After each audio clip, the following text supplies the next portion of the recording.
All right, folks, Friday night, Bill Maher's show on HBO, let's just say he was the talk of social media when he made this comment when talking with Ben Sasse, a member of Congress from Nebraska. We'd love to have you work in the fields with us. Work in the field? That's part of that. That's... Senator, I'm a house. No, it's a joke. Well, a lot of folks didn't take that as a joke. HBO issued an apology with regards to what Bill Maher had to say, and then he also eventually issued his own apology. He was roundly criticized by a number of folks on social media, many calling for him to be fired from his show or at least suspended. No word from HBO as to whether or not they will take that action. Also, Sasse, he took the red eye back when he landed, realized how much heat he was even getting, and he issued a series of tweets saying that he should have said something to Maher the moment it happened, as opposed to simply grimacing. Folks, now, of course, last week, LeBron James also had to deal with the issue of the N-word being spray painted on his home outside of Los Angeles. Of course, he then held a news conference where he talked about how difficult it is, how rough it is to being black in America, whether you are rich or poor. Well, that did not sit too well with Fox Sports' Jason Whitlock, who took LeBron James to task. Here's what Whitlock had to say. Racism is an issue in America, but it is primarily an issue for the poor. It's not LeBron James's issue. LeBron James, whether he likes it or not, or whether people close to him are telling him or not, he has removed himself from the damages and the ravages of real racism. He may have an occasional disrespectful interaction with someone, a disrespectful inconvenience. LeBron needs to quit embracing his victimhood, because he's not a victim, and it's a terrible message for black people. All right, folks, and so let me talk about that. So just to let y'all know, I sent Jason Whitlock a text, and I said, man, your LeBron commentary was way off base, and I said, also, you left some massive holes in your argument. So let me expose those holes. All right, so Jason, of course, provocateur, chooses to make his comments. Like any of us, he has his own thoughts and opinion on the issue. But here's why he is wrong. LeBron, it doesn't matter how much money LeBron James has. Why should he have to deal with the issue of racism in America? It's very easy to say that, oh, because he's rich, he's not impacted, and we should only focus on the issue of folks who are poor being impacted by racism. But here's where Jason is wrong. Do you know why racial profiling really became a national story? Not because it was actually happening to poor black people. It was because on the New Jersey Turnpike, middle and upper income African Americans were being stopped driving their fine cars. Yeah, Jason, that's what happened. See, in his interview there, Jason talked about how when he leaves the show, he's going to simply get in his car, he's going to drive home, and he's going to pull up to his building and toss his keys to somebody who will then park his car, and talked about how he has a very good life. But I'll give you another example, Jason. Paula Walker Madison, longtime executive at NBC. I can tell you what happened to her husband, Roosevelt, prominent makeup artist. He's driving in Los Angeles in his Rolls Royce, gets pulled over by two cops, one white, one black, and begins to get questioned. And then he turns to the black cop and says, you know what's going on here, and why are you allowing this to happen? See, Jason, here's the problem here. If you're African American, you should not have to suffer the indignities of that, no matter what your income is. I can give you the same example. One of the brothers, we profiled him in Savoy magazine years ago after 9/11. He showed up at one of the offices after the towers fell down, and then he walks up to the security guard, looked at him, and he was simply wearing a pair of jeans and a blazer, and told him packages are delivered around back. But he actually had one of the trading offices in the World Trade Center. The point here is, it doesn't matter what your income level is, you're going to deal with the issue of race. And Jason, LeBron is not a victim because he simply talked about the issue. But the reality is this here.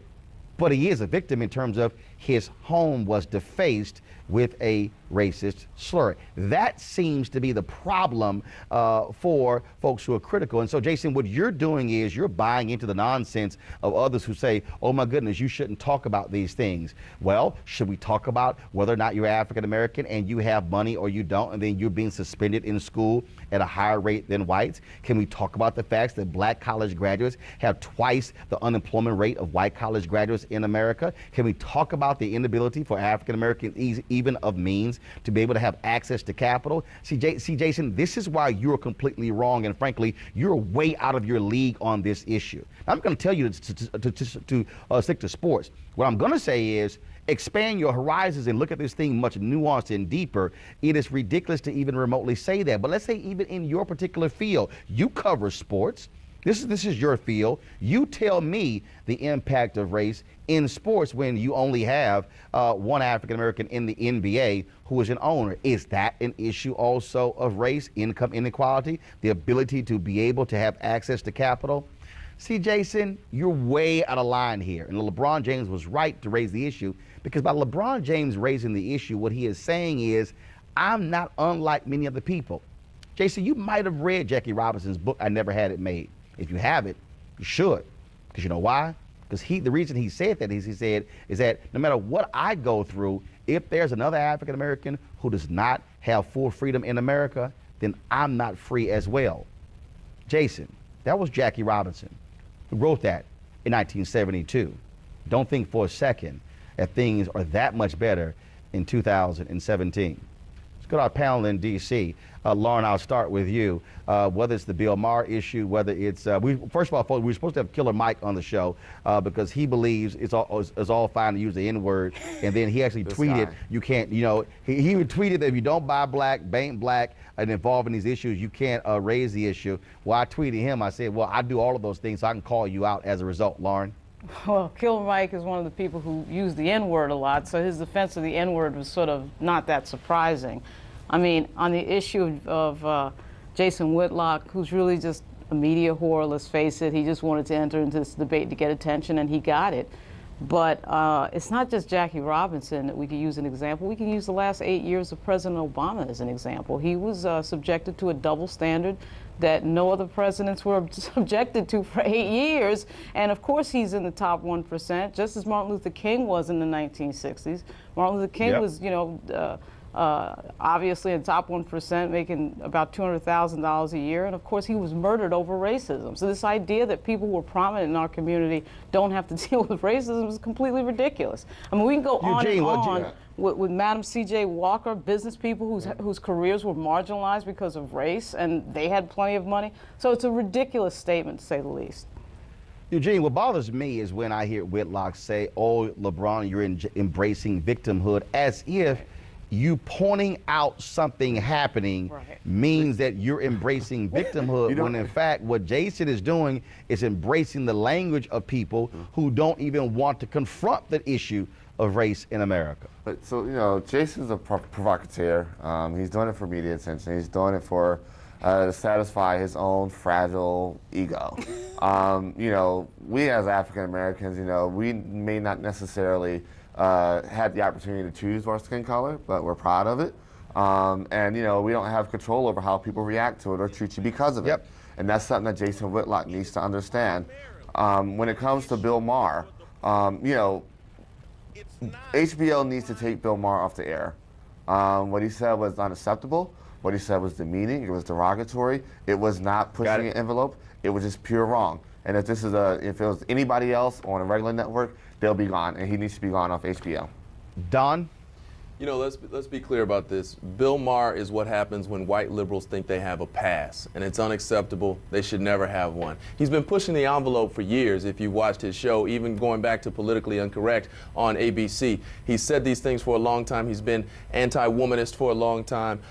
He's said some virulently anti-Muslim things, but it was okay, and now he's coming for us. He's thought he's had a pass for a long time, and I hope that he sees that now the jig is up. Jason Whitlock, I followed. All right.